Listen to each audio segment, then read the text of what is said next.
तो साफ है, ईरान ने बिना कुछ कहे दुनिया को यह मैसेज दे दिया है कि उसका सिस्टम किसी एक चेहरे का मोहताज नहीं है।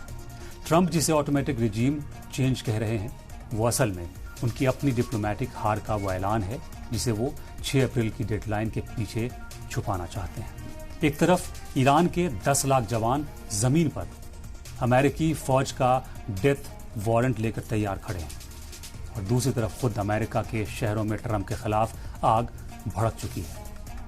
तेहरान की सड़कों पर बगावत नहीं बल्कि वॉशिंगटन के टाइम्स स्क्वायर पर ट्रंप मुखालिफ नारों का शोर है। ईरान के जाल में ट्रंप ऐसे फंसे हैं कि अब हर 7 दिन में नया बयान देकर वो जंग से सेफ एग्जिट का रास्ता तलाश कर रहे हैं, लेकिन हकीकत की रेत अब उनके हाथों से फिसल चुकी है।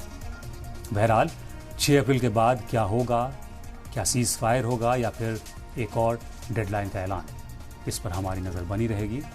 आप अपना और अपनों का ख्याल रखें। And thanks for watching. सलाम।